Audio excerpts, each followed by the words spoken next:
কলম্বো হয়ে দেশে ফিরলেন প্রধানমন্ত্রীর তথ্য উপদেষ্টা জাহিদুর রহমান। বেলা 11টার দিকে তিনি দেশে ফেরেন। রবিবার দিল্লিতে ইন্ডিয়ান ওশান রিম অ্যাসোসিয়েশনের সম্মেলনে অংশ নিতে গেলে ইমিগ্রেশনে তাকে দীর্ঘ সময় বসিয়ে রাখা হয়। এমনকি ভারতে প্রবেশের অনুমতি দেওয়া হবে কিনা সে বিষয়ে কোনো স্পষ্ট ব্যাখ্যাও দেওয়া হয়নি তাকে। পরে তিনি বিষয়টি আত্মমর্যাদার পরিপন্থী বলে মনে করে নিজের পাসপোর্ট ফেরত চান এবং কলম্বো হয়ে দেশে ফিরে আসেন।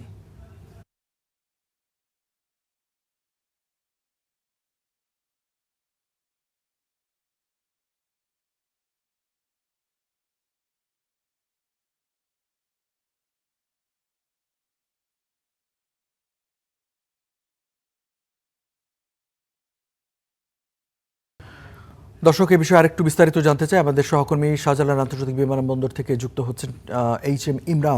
ইমরানের কাছ থেকে জানতে চাইব যে প্রধানমন্ত্রীর উপদেষ্টা ফেরত এসেছেন দেশে এবং তিনি যেই অ্যাসোসিয়েশনের যে সম্মেলনে অংশ নেওয়ার কথা তার পক্ষ থেকে কি বার্তা রয়েছে বা যারা ফিরে এসেছেন তার সফরসঙ্গী কারা কারা ছিলেন, এই বিষয়ে একটু বিস্তারিত জানতে চাই আপনার মাধ্যমে।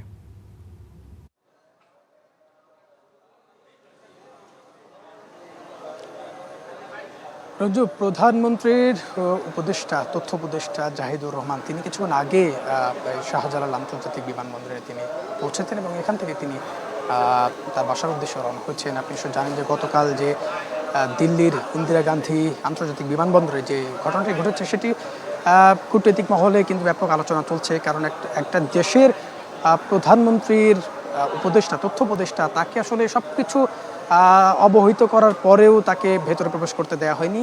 অর্থাৎ দিল্লিতে যে ওশান রিম অ্যাসোসিয়েশনের যে জ্যেষ্ঠ কর্মকর্তাদের 2 দিনের একটি সফর ছিল, 2 দিনের বৈঠক ছিল, সেখানে আনুষ্ঠানিকভাবে বাংলাদেশ নেতৃত্ব দেওয়ার কথা ছিল তার।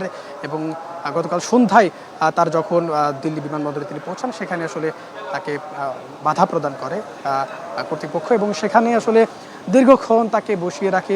পরবর্তীতে যদিও হাইকমান্ডের নির্দেশে তাকে প্রবেশ করতে দেওয়ার কথা জানানো হয়, তবে তিনি সেটি নাকচ করে কলম্বোতে পৌঁছে যান। রাতেই তিনি রওনা দেন, কলম্বোতে সকাল ভোরে পৌঁছানতে।